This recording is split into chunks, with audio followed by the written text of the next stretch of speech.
All right.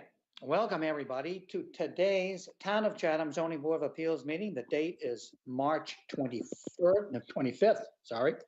and it's 2021. This meeting is being recorded and will be available shortly hereafter for scheduled and on-demand viewing on any smartphone or tablet device.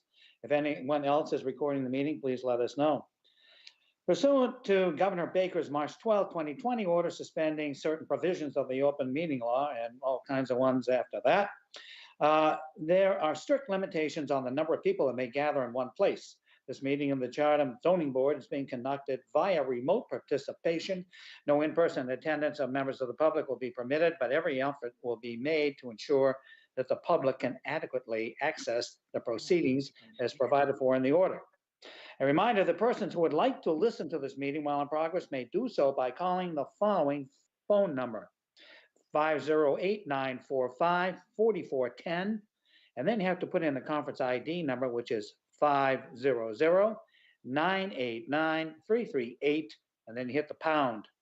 Despite our best efforts, we may not be able to provide for real-time access, and we will post a record of this meeting on the town's website as soon as possible.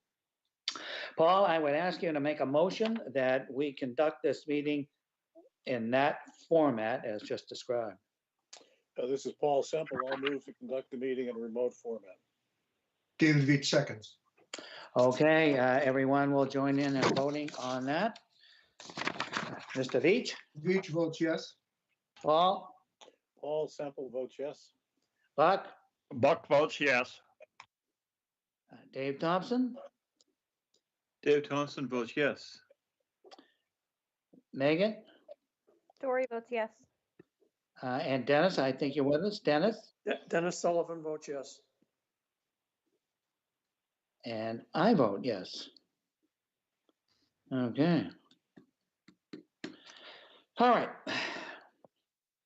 I should say that any citizens or non-board members participating in the call via phone, they need to give us their name and the last four digits of their phone number for identification purposes.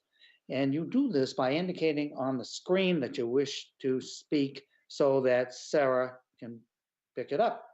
I'm not going to go through the whole business about how we conduct our meeting because it's a short meeting and both Mr. Riley and Mr. Litchfield are quite familiar with it. I will simply say that the hearing notice will be read by Sarah B. Clark. Sarah is the PPO for the town of Chatham. That's the principal permitting officer.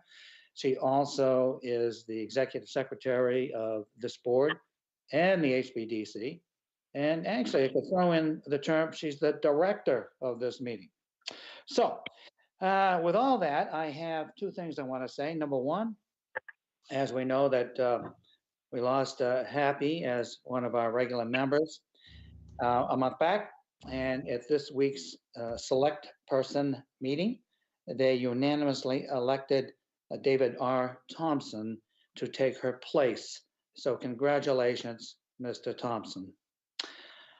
Secondly, I want to say that I read in the paper that our member, Megan Story, was given kudos by Stephen and Mary Beth Daniel. You know, Mr. Daniel as being the head of the Finance Committee, but this specifically had to do with the Chatham COVID Impact Fund. And apparently Megan was quite instrumental in the fund's success with, branding and social media. So Megan, thank you for the fantastic job. I thought that whole thing was great and good for you. Well, thanks. Zero. Coke zero. Okay, so with that, let's have a reading of 20-024, please, Sarah. Application number 20-024, Morris Island Nominee Trust, care of William F. Riley, Esquire, P.O. Box 707, Chatham, Mass. 02633. Owner of property located at 53 Little Beach Road, also shown on the Town of Chatham's Assessor's Map 16A, Block 26, Lot H52. The applicant seeks to enlarge, extend, or change a non-conforming dwelling on a non-conforming lot via the demolition of the existing dwelling and the construction of a new dwelling. Also proposed is the construction of a new driveway as allowed by special permit under Section 4A3D of the bylaw. The existing dwelling is non-conforming in that it is located 32.5 feet from Little Beach Road and within the Coastal Conservancy District. The proposed dwelling will be non-conforming in that it will be located 29.6 feet from Little Beach Road, where a 40-foot setback is required, and will remain within the Coastal Conservancy District, where a 50-foot setback is required. The existing building coverage is 1,412 square feet, and the proposed building coverage is 1,806 square feet, where 2,800 square feet is the maximum allowed. The lot is non-conforming in that it contains 0 square feet of buildable upland where 20,000 square feet is required, and contains 28,900 square feet where 40,000 square feet is required in the R40 zoning district. A special permit is required under Mass General Law, Chapter 40A, Sections 6 and 9, and Sections 5B and 8D2B of the Chatham Protective Bylaw. This was continued from July 9th, 2020, October 8th, 2020, December 17th, 2020, and January 28th, 2021. Mr. Riley. Good afternoon, Mr. Chairman. Bill Riley on behalf of Morris Island Nominee Trust. I've been instructed by my client to request a withdrawal without prejudice. So that would be for 53 as well as 47, is that correct? Is 47 still pending? I think it's still out there somewhere. Okay, then yes, for both 53 and 47, we request withdrawal without prejudice. 47 was actually withdrawn at a previous meeting. Oh, That wow. was January 28th. Okay, sorry, Mr. Riley, all right. So, does anyone wish to ask Mr. Riley a question about this, or shall we just go ahead? Okay, we'll just go ahead then. Paul, if you could make a motion, please. This is Paul Semple. I'll move to grant the motion to withdraw without prejudice, excuse me. David Veach, second. Okay, so the 5 regular members will be voting on this. So Dave Veach, Veach votes yes. Paul, Sample votes yes. Buck, Upson votes yes. Dave Thompson, Thompson votes yes. and I vote yes. That's a unanimous vote. Thank you very much. All right, Sarah, 21-014. Application number 21-014, James and Ann Azanaro, care of William G. Litchfield, Esquire, 330 Orleans Road, North Chatham, Mass. 02650. Owner of property located at 227 Vineyard Avenue, also shown in the Town of Chatham's Assessor's Map 11C, Block 11, Lot D 131. The applicant seeks to enlarge, extend, or change a non-conforming dwelling on a non-conforming lot via the construction of an addition and deck. The existing dwelling is non-conforming in that it is located entirely within the Coastal Conservancy District, floodplain elevation 11. The proposed addition will be non-conforming in that it will be located within the Coastal Conservancy District where a 50-foot setback is required. The existing building coverage is 1,117 square feet, and the proposed building coverage is 1,616 square feet, where 2,800 square feet is the maximum allowed. The lot is non-conforming in that it contains 0 square feet of buildable upland and 11,090 square feet, where 20,000 square feet is required in the R20 zoning district. A special permit is required under Mass General Law, Chapter 40A, Section 6, and Section 5B of the Chatham Protective Bylaw. Mr. Litchfield. Good afternoon, Mr. Chairman, members of the board. Bill Litchfield here on behalf of Jim and Ann Azanaro, who I believe are participating, although remotely today. As Sarah read in the hearing notice, and as you know from having gone out there on your site visits, the Azanaro's house is down at the far end of Vineyard Avenue on the left or east side. And as you went around the curves on Vineyard Avenue, as you no doubt noticed, there are very few homes without garages. All of the ones that are, well, certainly in that view, and the last 4 or 5 houses going back up toward Main Street all have garages, and the Azanaros would like to have one themselves. So the lot is non-conforming by virtue of its size, and as is the case with almost all of the lots in that part of town, has some floodplain issues. So there's a paucity of buildable upland. but we have found a way in which a garage can be sited to the satisfaction of the Conservation Commission and still meeting the requisite setbacks. So I'll go into the criteria as to adequacy of site, including coverage and setbacks, notwithstanding the nonconformities as to lot size and upland. The site is adequate for a home constructed under prior zoning, and it will remain adequate if you approve construction of the deck and the garage, which meet dimensional and customary coverage requirements not exceeding 15%, and we do not. As the compatibility of size of, Sarah was kind enough to pass out or send to you earlier today, a comparison chart. We have one of the smallest footprints in the neighborhood, 1,100 square feet, coverage of just 10% of the entire lot.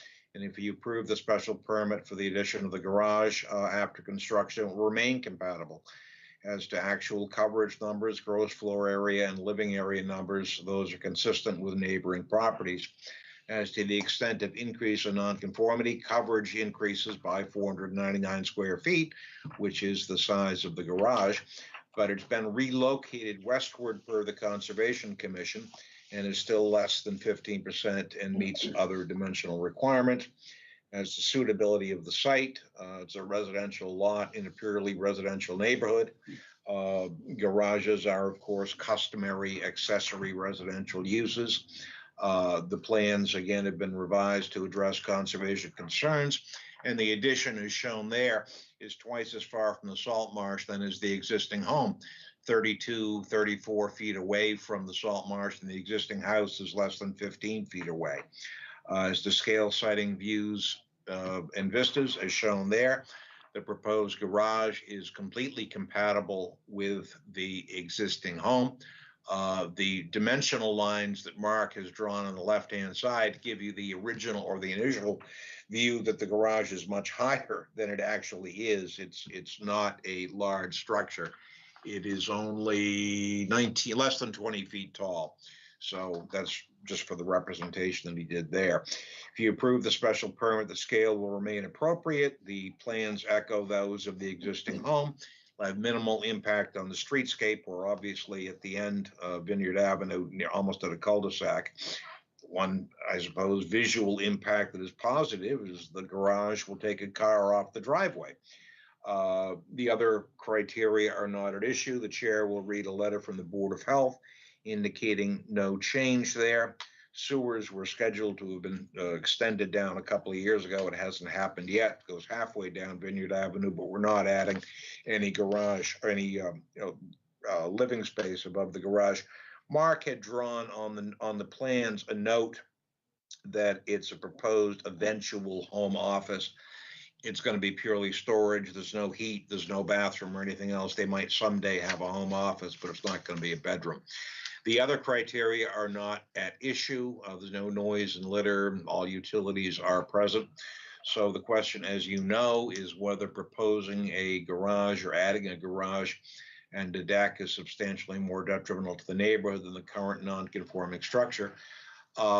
Interestingly enough, before the home was redone by prior owners, there was a garage underneath. As is the case with a couple of other houses in the neighborhood. That was done away with for choices of a prior owner.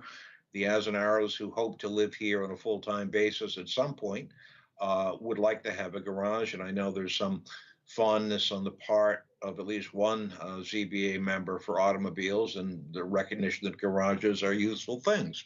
So, parenthetically, I would only add that when I last looked at your correspondence from the Conservation Commission, the letter was dated February 24th, and it was to be reheard on March 24th, which was yesterday.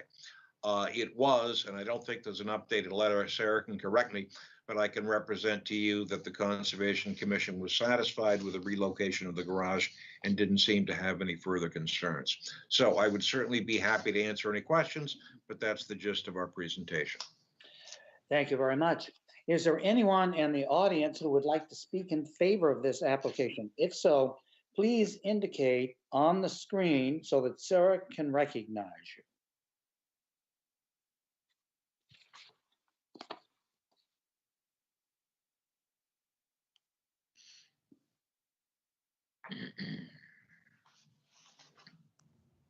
I see no one that wishes to speak in favor of this application. Okay, then I'll read the correspondence. First, from the Board of Health is dated 3/23. This is from Judith Georgia. I have reviewed the plan to renovate the property. The proposed plan does not increase septic flow. The location of the addition does not encroach on the existing septic system. The plan is acceptable as proposed. And then, as Mr. Litchfield indicated, we do have a note from the acting conservation agent, Mr. Whiteman, is dated March 8th. And he says the Conservation Commission conducted a hearing on February 24th. Following testimony, questions, suggested changes to vegetation, mitigation plannings, and comments on the app. The hearing was continued to March 24th in order to allow the applicant to file with the ZBA. And I think you just heard from Mr. Litchfield how that was. So the notice of intent application, proposed application can be conditioned to protect the interests within the jurisdiction of the proposed project and meet the performance standards contained in the Wetlands Protection Act and the Chatham Wetlands Protection Bylaw. And that's the extent of the correspondence. If there's anyone in the audience who has a question or would like to speak against this application, please indicate now on the screen so that Sarah can recognize you.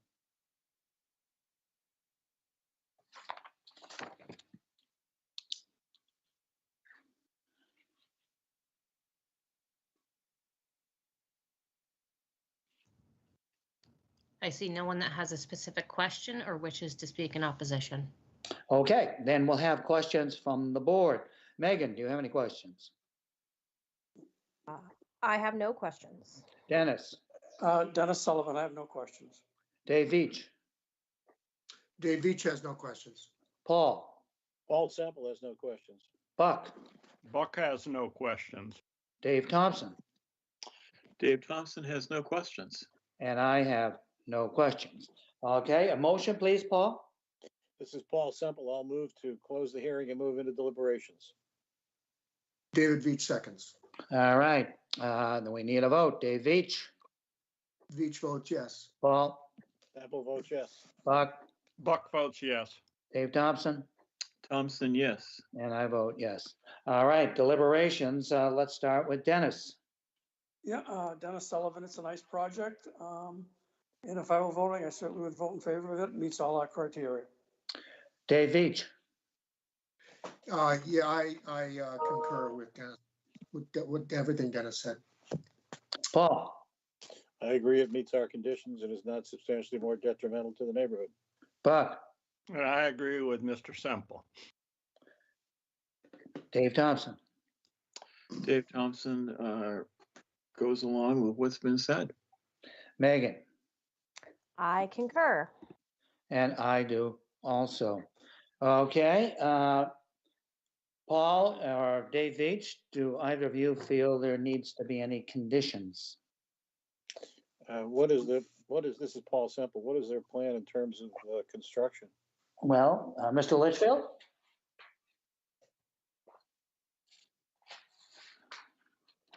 I expressed to the Azaneros that the issue of thank you, Mr. Chairman, Bill Litchfield, that the issue was sometimes raised. They understand that there would be a preference, there might be a preference for waiting until after Labor Day. They could live with that. On the other hand, they might like to start construction sooner.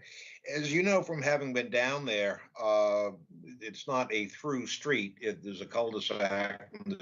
There's a small, I guess it's technically a town landing, but it's used mostly by neighborhood people. If the board felt that it was required that we not have summer construction, we could live with that. But I think in this location, it's perhaps not a critically important issue. Okay, let me ask the board how they feel about that. Dave Veach, Yeah, I didn't, being a cul-de-sac, I don't see it as a real problem. I think we could go without the summer hiatus and construction. there. Paul, And I guess my question would be, do we anticipate that all of the construction activity and vehicles would be contained on site?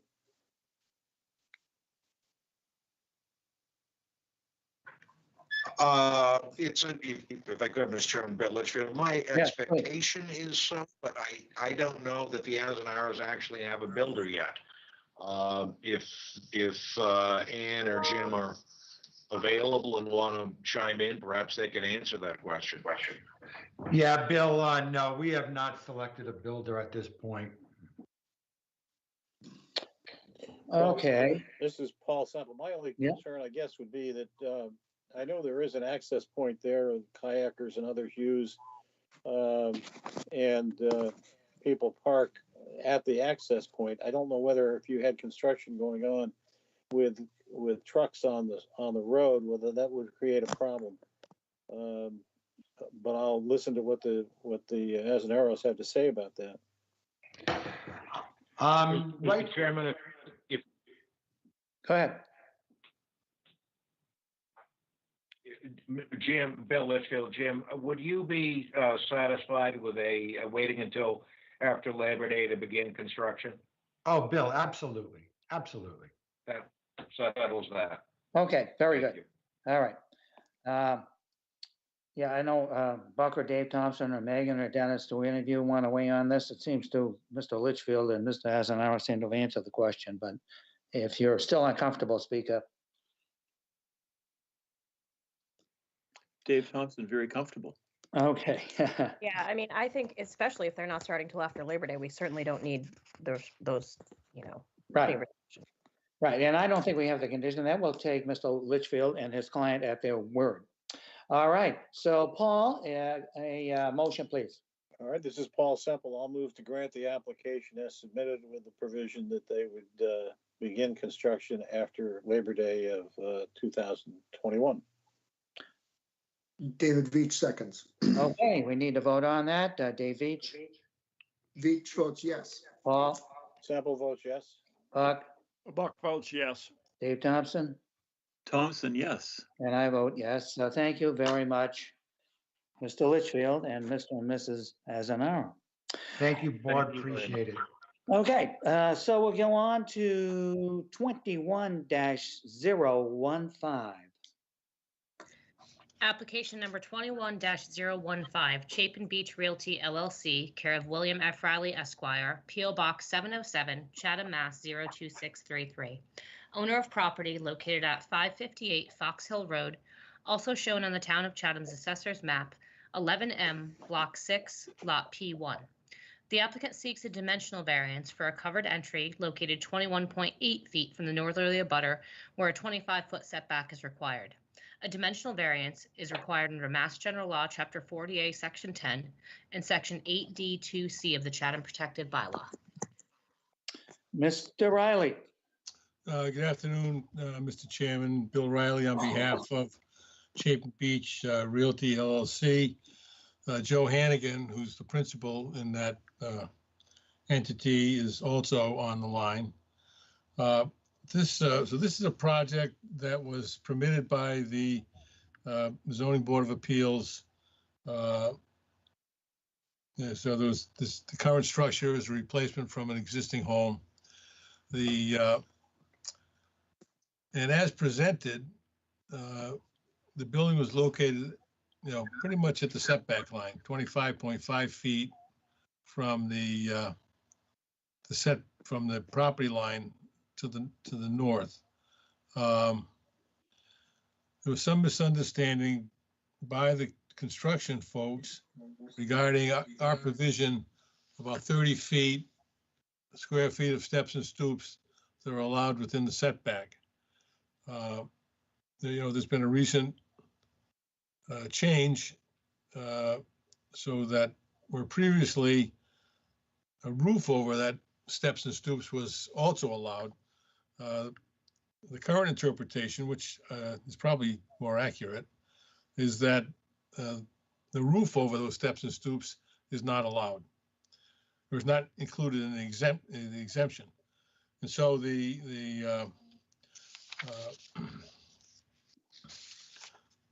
so we're seeking a variance to allow that covered entry to remain. Now, in order to grant the variance, as you know, the zoning board must find that there's a hardship, financial or otherwise, which arises out of the soil, shape, or topography of the lot or structure, and is unique to this property and not generally something that occurs within the zone. The board must also find that the grant of the variance will not derogate from the purpose and intent of the bylaw, and that further that the grant will not result in any public detriment.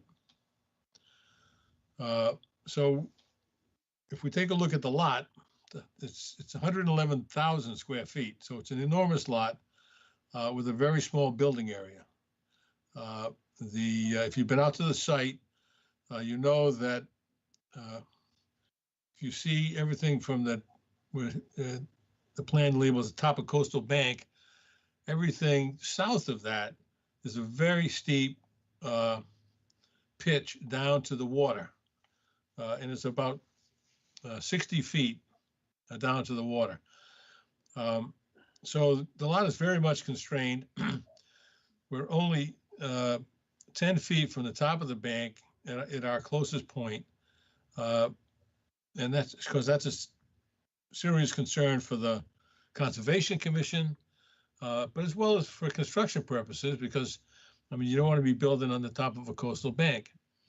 And so I would say that considering the fact it's 111,000 square feet, in most of the lot is a very steep bank going down to the water, that we have a unique situation here, something that does not apply generally in the zone.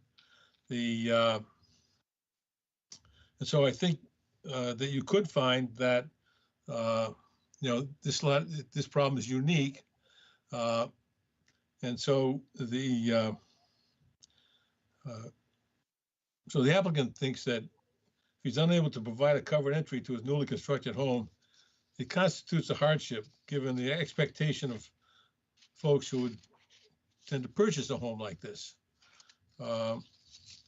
It's not a huge hardship, but it's not a huge ask either. So we would ask the board to keep that in mind. The next question for the board is whether to grant such a variance constitutes a substantial derogation from the purpose and intent of the bylaw. Setback requirements are generally thought to be imposed to control density of structures. And so here the structure itself, of course, the house meets the setback. And so the intrusion is really just a covered roof over the landing entering the house. So there's no real mass associated with it. And in terms of density, our abutter to the north is the Eastwood Hole Country Club fairway for the second hole. So in terms of effect on density, I don't think that we're derogating from that purpose in this particular situation. And the final question is whether the granting of the variance can be made without substantial public detriment.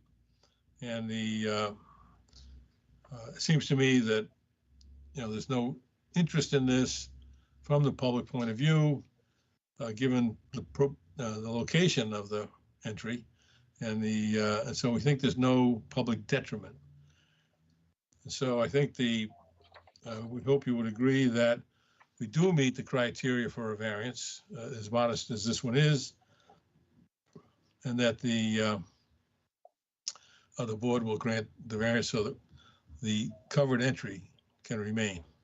Thank you. Okay, if there's anyone in the audience who would like to speak in favor of this application, please indicate on the screen now so that Sarah can recognize you.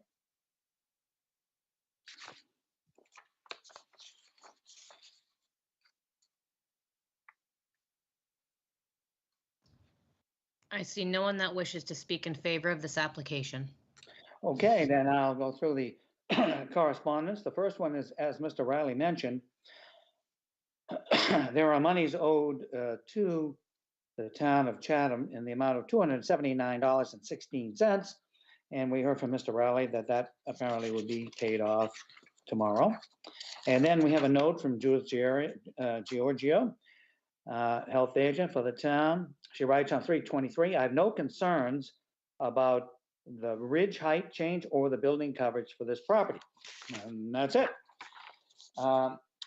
If there's anybody in the audience who would like to ask a question about this or would like to speak against this, this is your opportunity to do so. Please indicate on the screen now so that Sarah can recognize you.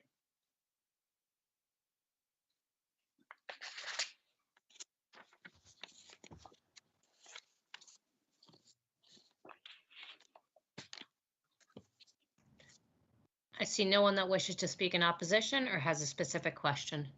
Okay, so we will have questions from the board. Dave Veach.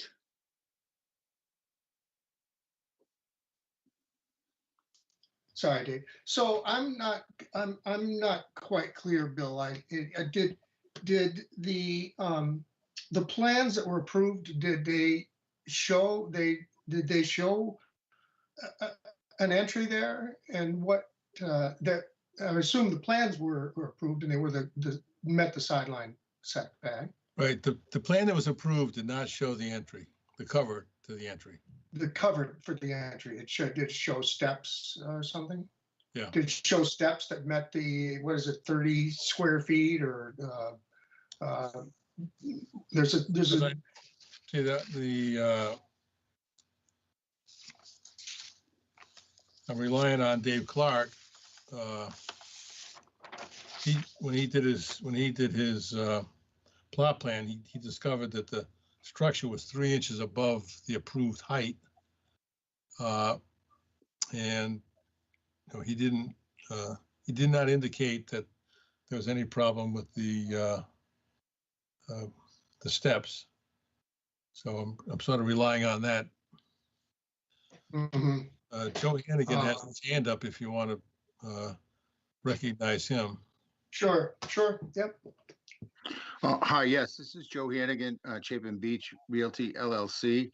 I am almost certain that the plan that we submitted for approval did include the steps and the overhang, because the plans that we have that we worked on that we had built did include that. And that's why I'm a little confused as to why it was approved in the first place, because if you look back, it was on the original plan.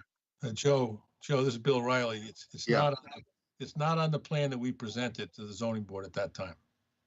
Okay. Yeah, and I have to tell you, Joe, this is Dave Nixon, that one of us goes in and signs each and every piece of the plan immediately after the approval or whatever happened. So that's what we have on record, the plan that does not show this, attested to by one of us, and Sarah has those plans. So anyway.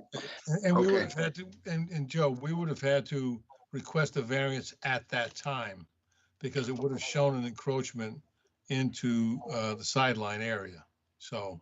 Okay, all right. I wasn't aware of that. Thank you. Okay. So then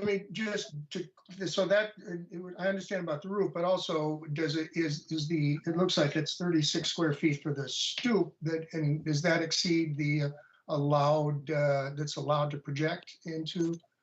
Well, see, it's 36 square feet, but not all of it is violating the setback. Because there's you have the house is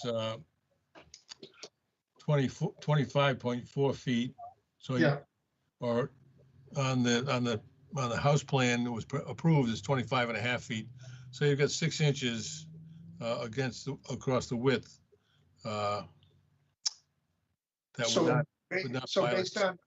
Based on current interpretation by the building commissioner, were it not for the roof over that step would be allowed. Is that correct?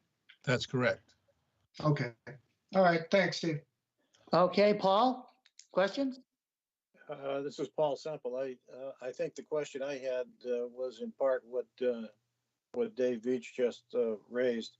So where we're at is that there's a small portion of square footage that is there, but would comply with the 30 square foot exception for steps and stoops. Am I correct in thinking that if you simply remove the roof, you would no longer need a variance? That's correct. Okay, I have no further questions. Buck, So I'm following the train of thought of the two previous speakers. If we were to shave 2 feet off the roof and the entryway, whatever, and it would be 8 feet by 3.6, that would come in at 29 square feet. Would that be another way to solve to avoid requesting a variance? See, the difficulty is that the current interpretation of our zoning bylaw relating to steps and stoops is that the exemption does not include roofs covering those steps and stoops. So that's why we're here. In other words, previously, when Kevin McDonald was the building commissioner, his ruling was steps and stoops included the covering. So we sort of got into that habit, and then with the current staffing, and I don't disagree with their determination, is that because steps and stoops are mentioned but not coverage, that the coverages are not entitled to the 30 square foot exemption. So, I understand, I mean, it's supposed to be a hardship. And so I would say this is a small hardship for the current applicant, but then it's not a particularly big ask either. So, and I think that the fact that nobody's objecting to this, is indicative of the fact that even though there might be technical concerns, that the grant by the board, is not going to create a problem. And if there is a problem, it belongs to Mr. Hannigan and not to the board. Mr. Chairman, this Yes. is Sarah. Yes. May I just make a point of interest for the board? The building commissioner's interpretation on the steps and stoops is if you are 30 square feet or less for a step or a stoop within the setback area, it's fine. If your steps, like in this case, are 36 square feet, that's a violation. Not just that additional 6 square feet, all of it, because all of it is taken into consideration. So it's not just the roof over the steps and stoops that's the violation. It's the steps and stoops that exceed the 30 square feet that are needing the variance as well. So, Gee, Sarah, thank you for that clarification.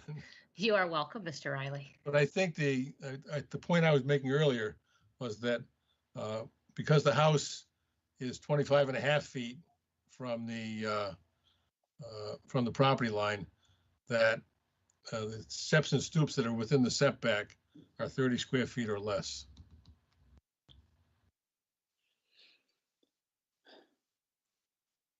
Buck, do you have any other questions?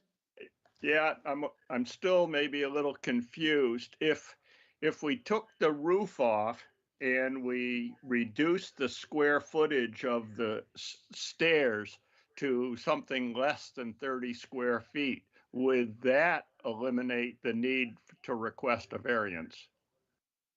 Yes. I believe that is correct, Buck. Yes, it would eliminate the need for the variance, but it wouldn't be any fun, Buck.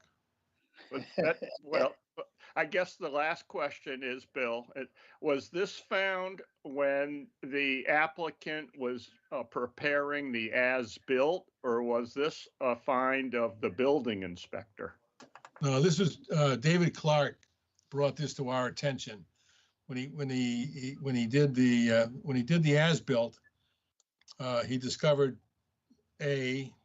which is the next matter, that somehow 3 inches had been added during the construction process. And remarkably enough, the 3 inches was actually added in the first floor. So the second floor in the roof structure were exactly as proposed. But at the same time, he pointed out that there's an air conditioning unit that has to be moved, and that the roof over the steps violates the setback. So we brought it to the attention of the town. Thank you. I'm all set, Mr. Okay, still with questions, Dave Thompson.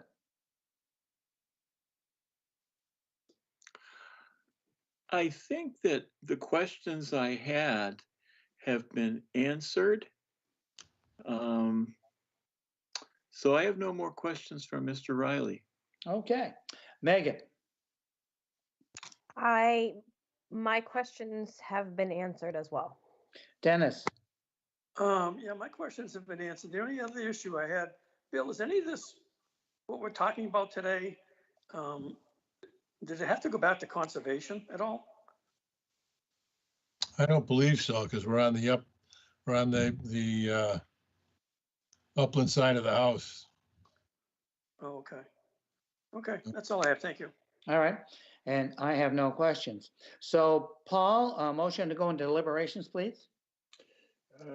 Before I make that motion, maybe I can follow through with the further question. I guess I'm still confused about the question of whether the steps and stoops that exist there comply with the 30 square feet or less requirement. They're too big. I thought what I was hearing was that it's too big.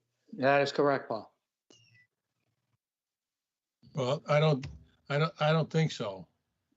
But we don't have a measurement by Dave Clark of the steps from the setback line to the going into the setback area. We only have the gross width size of the things. So. Well, the reason I raised that question is that you're not asking for relief for that issue. Well, no, because if you look at the 3 by 6 times 10, you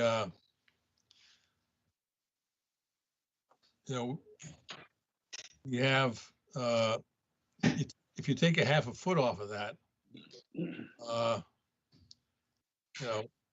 it's within the plus or minus of 30 square feet. So I think that's why I'm confident that don't exceed the 30 square feet in the setback area. So in other words, the steps will remain, and if the variance is denied, then the roof will have to be removed. All right, this is Paul Semple. I'll move to close the hearing and move into deliberations. David Veach seconds. Okay, we need to vote on that. Dave Veach. Veach votes yes. Paul. Semple votes yes. Buck. Buck votes yes. Dave Thompson. Thompson votes yes. And I vote yes. Okay, deliberations. Let's start with Megan.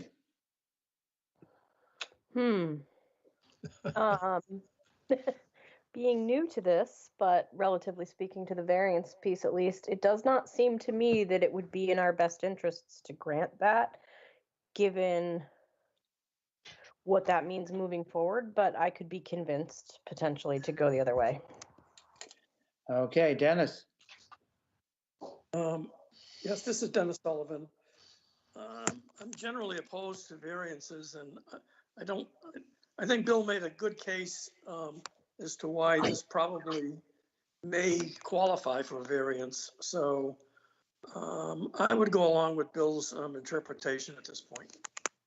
Dave Veach. Well,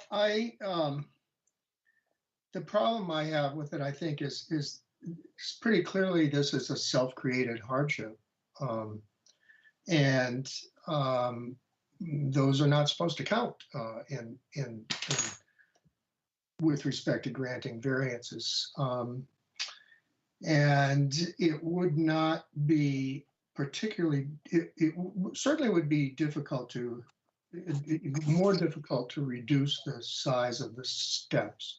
It would not be particularly difficult to remove the little roof projection and the columns and things and just extend the gable across, the normal trim across that entry. And I happened to take a look at my neighbor's house, what some of you know what house that is, and which also is kind of a gambrel styled house. And I happened to notice that they don't have a cover over their entry there. So I don't think that not having the covered entry really is that much of a hardship. So I guess where I'm coming down on it is, no, I can't find that it meets the criteria about hardship. Paul? This is Paul Semple. I agree that it isn't much of an ask. That's correct, Bill. But on the other hand, it really doesn't come close to being satisfactory to meet the variance requirements given the self-created nature of it. And I think you still have an issue with respect to the size of it. So from my viewpoint, I don't think that I could vote in favor of a variance in this situation. Buck? I feel the same way as the previous two speakers. I don't feel I can support it either. Dave Thompson? Dave Thompson agrees with the other gentleman. I have a gambrel. Its base is due south, and I don't have a cover of any kind over my front stoop. This is a hardship that was made by them. They're going to have to pay the piper. Okay, and I agree that this does not qualify under our criteria, and I'll be voting against it. So, All right, so we would Mr. withdraw the Chairman, request for Megan would like to variance. speak as well. I think she did, but you want to say something else, Megan? Go ahead. I just wanted to clarify that was what I was getting at as far as for future issues. I don't think that it behooves us to vote in favor of something that is sort of a self-created hardship. Right, and that's one of the things the courts have ruled, that you can't have a self-created hardship. Okay, Mr. Riley, go ahead. So we request withdrawal without prejudice. Okay. Paul? This is Paul Semple. I'll move to grant the request to withdraw without prejudice. David Veach seconds. Okay, then we'll vote on that. Dave Veach? Veach votes yes. Paul? Semple votes yes. Buck?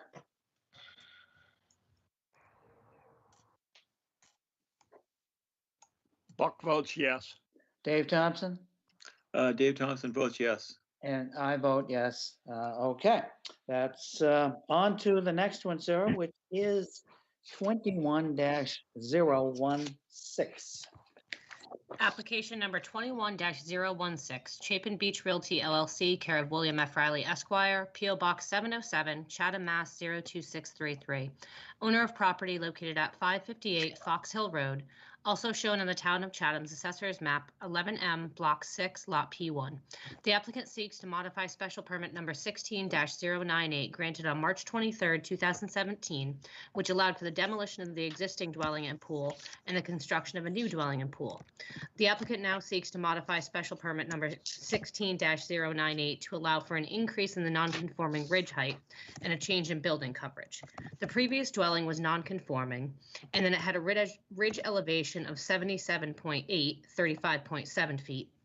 The replacement dwelling is nonconforming, and that it has a ridge elevation of 78.1, 35.9 feet. The approved building coverage is 4,022 square feet, 10%, and the proposed building coverage is 3,815 square feet, 9.5%, or 10% is the maximum allowed. Reviewed under application number 21-016. 15. The lot contains 111,078 square feet in an R40 zoning district. A special permit is required under Mass General Law, Chapter 40A, Section 6, and Section 5B of the Chatham Protective Bylaw. Okay, Mr. Riley. Good afternoon. Again, Bill Riley on behalf of Chapin Beach Realty. So as I indicated earlier, when Dave Clark went out to do the as-built, he discovered that 3 inches had been added to the height of the building. And remarkably enough, it was actually added in the first floor, and that the second floor and the roof structure had been constructed as designed. It's a special permit because the house that existed on the property beforehand was actually taller than this structure. So I'm happy to sort of buzz through the criteria if the chairman would like, although it's getting very close to 5 o'clock. Yeah, I don't think you need to go through the criteria. Right, so well, all right, thank you. Go ahead. Well, I was just gonna say, so, I mean, it's 3 inches and again, there's no such thing as de minimis under the Chatham zoning bylaw, although maybe we should write something in. And so here we are seeking a special permit. Okay, the one thing I think we'd all like to know is, so what exactly went wrong? And maybe you're not the one to answer it, maybe Joe is the one to answer it. Sure, if Joe's, Joe Haney. Sure, Yeah, sure. Well, first, I don't have an understanding of what elevation means when they take a mean elevation of the land. My question was, well, if I put 3 inches of mulch on the ground, am I then conforming? And the answer from the engineer was, well, no, we take a mean grade of the coastal bank and of the whole area. So, for him to find 3 inches, I couldn't begin to analyze that calculation, given the way the rear lot is and the way that the ground is uneven. In any event, if the subject property is 3 inches higher based on that mean elevation around the lot, it's possible that 96-inch studs were used by the framers on the first floor as opposed to 93. I can't address this. I've been at this for 25 years and I've never had something come up that was a 3-inch variance. I couldn't specifically point to whether it was the length of the stud on the first floor or some calculation on how that variant grade around the house is calculated. Mhm. Okay, all right, well, thank you. So. Just to amplify a little bit, I mean, for those who aren't that familiar with the way we calculate height, you take the foundation plan and the engineer goes out 20 feet and finds what the elevation of that point is above sea level. And he takes a series of points around the proposed foundation. And that's the box. And so you take the average elevation, you total it up, divide by 4, and that gives you the average grade plane. And under the Chatham zoning bylaw, we measure the height of a building. The maximum height of a building is 30 feet above the average grade plane.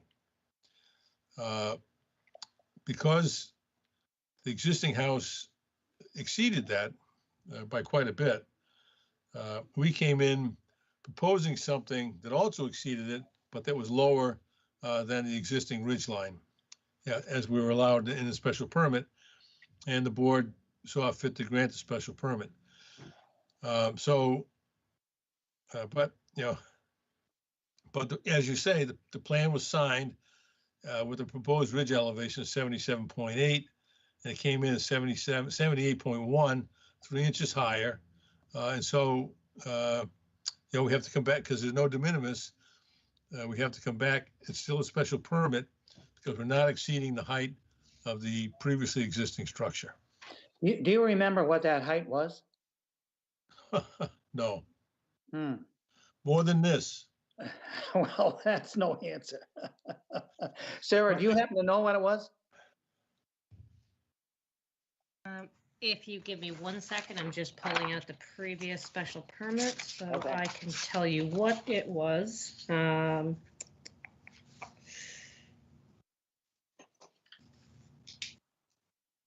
So the existing dwelling gave us it had a ridge height, overall height of 35.8 feet. This dwelling, as it had been approved back in 2016 under special permit 16098, had an overall height of 35.7. So they were reducing it by about 3 inches. Which happens to be what it went up. Yeah, okay. About Okay. that, yeah. Yeah. All right. So let's see if there's anybody in the audience who wishes to speak in favor of this. If you do, please indicate on the screen so that Sarah can recognize you.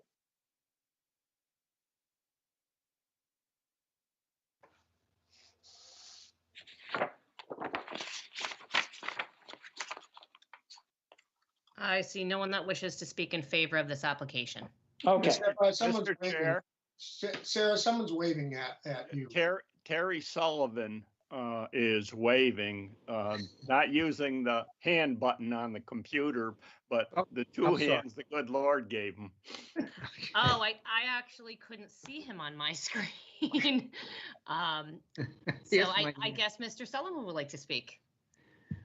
Okay. Mr. Sullivan, please identify yourself. Terry Sullivan, can you hear me okay? Yep. Okay, Terry Sullivan, 92 Sea Pine Road in Chatham. We're on the other side of the pond, and I wanted to just make a comment on the section where it's in support. I have more of a comment than anything. I'm in support of whatever they're asking, Mr. Hannigan's asking for. He's done a nice job. The house looks great. I do have a comment, though, or a concern, and it's some of the people on this side of the pond right now, that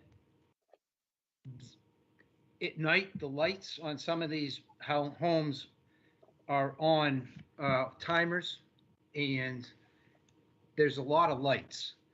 And whether they're on timers or not, it's very brightly lit. And one home is making it more evident. That's not the home that's up for review right now. But I do ask that, I think that it's going to that trend's going to continue. If there's any way that the board could find that the wattage be limited or backlit or whatever, I'm sure you have some way to do that. And then also I ask that we don't have any lit docks, and the dock or the stairs down right now is not lit. There's another dock in another part of town that I've seen that's now lit up. And I just ask that be a consideration if it's even appropriate to add that in now. No, it would not be, but it's something for us to think about in the future. Okay? Okay? Thank you. Mr. Sullivan. Is there anyone else who wishes to speak?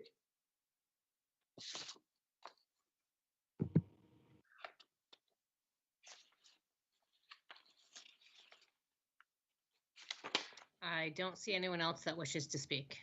Okay. So the correspondence was exactly the same as before. They still owe the $279.16, and Judith Giorgio says, no, I don't have any problem with the ridge height change. Okay. So Mr. Sullivan was sort of speaking against it, or with a question. Is there anybody else out there who wishes to speak either against this or has a specific question? There is no one else from the audience. Okay. That's not a board member. Good. Mr. Chairman, Yeah, Terry Sullivan said he supported the project. He just had those other concerns. mm-hmm. Okay, Well, you just indicated you thought he was against it, but he actually No. said, I support the project. I'm just worried about lights. yeah, well, okay. All right, so on to questions from the board. So let's start with Dennis. Yeah, Dennis Sullivan. I have a question for Bill. So I think Sarah said the original house that was torn down had a ridge height of 35.8 feet. Is that correct? That's what Sarah said. That's correct, Dennis. So Bill, this has now a ridge height of 35.9 feet. Yeah. So if this came through as an original petition, would you have needed a variance? No, because the original height is 35 feet, where the maximum height is 30. So it was already non-conforming. I misspoke when I said that it's still below the height of the previous building. It's obvious that it's 0.2 of a foot or 2 inches above the height of the previous building. But as I discussed with Jay Briggs when we filed the application, because the original building was not conforming, this would still qualify as a special permit. Okay. Okay, that's all I have. Thank you. Dave Veach, I have no questions, Dave. Paul, I have no questions. Buck, Yes, I have a question for the builder. It's my understanding that your engineer, Mr. Clark, has been in the surveying business around Chatham for 20 years or more. And the way I understand most people, and maybe Dave Veach can comment on this, is they work off the top of foundation, the 50.8, and it would be, okay, your foundation, which is, you don't have to worry about all those calculations and all that fancy math and everything. The engineer does that and says, okay, Mr. Builder, top foundation is 50.8. Your ridge can only be X feet and maybe a few inches above the foundation. Was that conversation not had? Nobody pointed that out? Well, at the time, all I can say is when the conversation that I had with David was, and when he said you're 3 inches higher than you got approved for, I said, well, how do you calculate that? And then he said that he uses those fancy calculations. He takes the median, and I think he described that to Bill as well, which I'm not a licensed civil engineer, so I don't know how he arrived at. If anything, he had to use those calculations to get the foundation height, I would imagine. Well, perhaps if I could respond to Buck's concern, what we're talking about is 2 or 3 inches, and so it's obviously a construction issue, and I know that you hire an engineer to come out, you stake the corners, before you put the foundation in. Then once the foundation's in, you go out, you check it again. But you don't come out after the first floor is framed to make sure, you're not over height. So it's obvious that there was, the plans called for a particular height, and as Joe said, the framing crew or something, caused the first floor to be 3 inches taller than it was designed to be.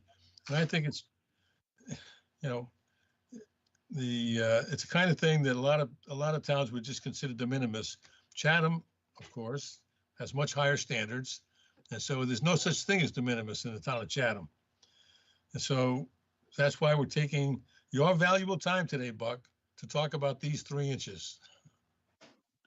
Yeah, I mean, if it's from the foundation up, it could have been a matter of another plate being used where a single plate might have been called for. Framer might have been using a double plate. I don't know. I didn't recognize where those inches came from.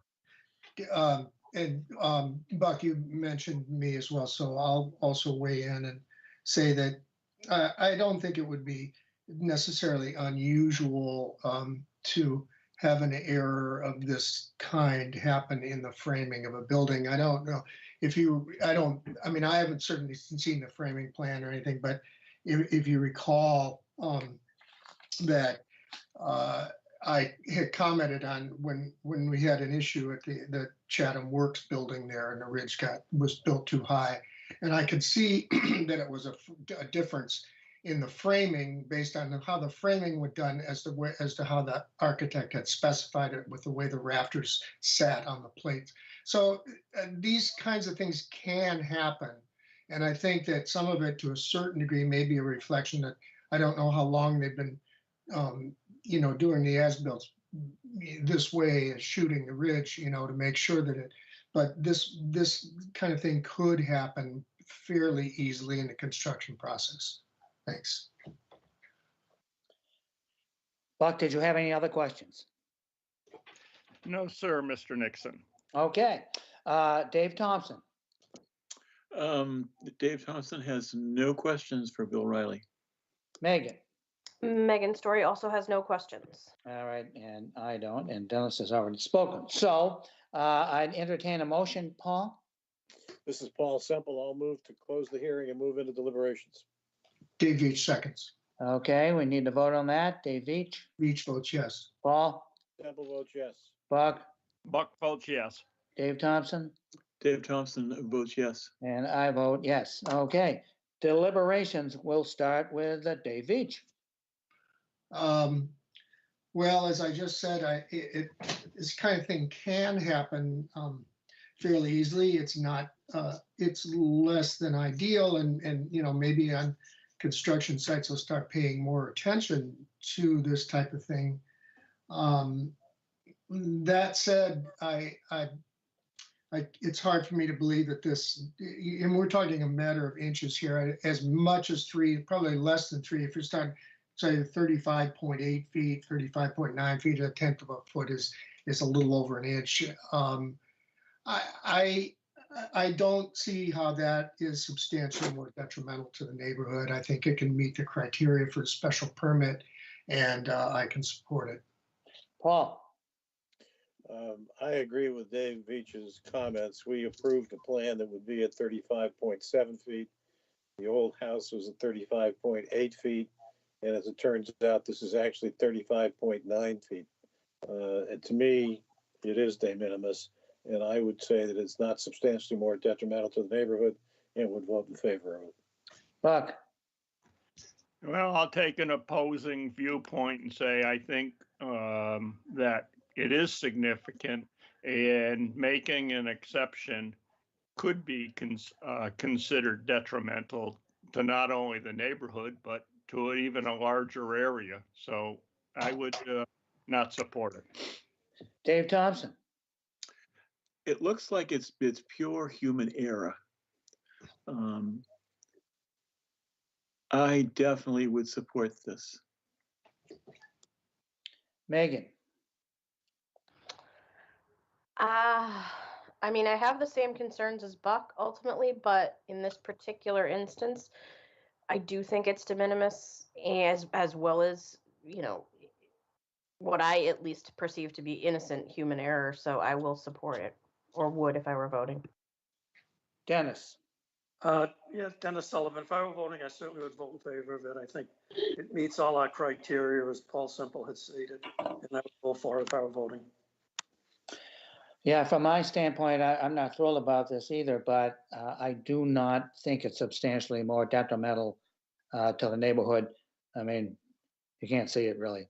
So I will be voting in favor of it. Paul, a motion, please. This is Paul Semple. I'll move to grant the application as submitted. Dave Veach seconds. Okay, we need to vote on that. Dave Veach.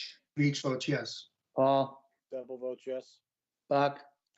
Buck votes yes. No, all right. Dave Thompson? Dave Thompson definitely votes yes. And I vote yes. Well, there you go, Mr. Riley. A surprising unanimous vote for you. Thank you very much. And thank you. Thank you. Joan. Good luck.